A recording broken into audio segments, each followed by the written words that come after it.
20 ఏళ్ళు ఈ తెలంగాణ సమాజ నిర్మాణం కోసం నేను పనిచేస్తా. మీరు అందగా నిలబడుండ్రి. వచ్చినోళ్ళే కాదు ఉన్నోళ్ళకు కూడా చెప్పుండ్రి, ఇది మన ప్రభుత్వం, దీన్ని రక్షించుకోవాల్సిన బాధ్యత మన మీద ఉంది. మిమ్మల్ని ఎమోషనల్గా డ్రైవ్ చేసి నిన్న మన సర్పంచ్లను కొంతమంది ధర్నా అన్నారు, మా బిల్లులు రాలేదన్నారు. ఎప్పటివా అని అడిగిన, 3 ఏళ్ళ కింది సార్ అన్నారు.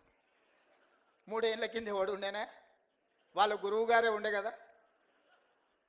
వాళ్ళ గురువు గారు నిండా ముంచిపోతే నేను ఒకటొకటి కట్టుకుంటూ వస్తున్నా.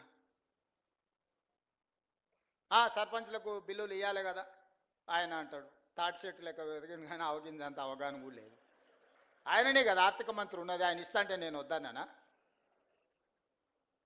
అంటే ఇట్లాంటివి సమయానుకూలంగా ప్రజలు మర్చిపోతారు అనుకొని మనల్ని భ్రమలలో పెట్టి ఏదైతే చేయాలనుకుంటుందో అది కుదరదు, అది అట్లా మంచిది కాదు.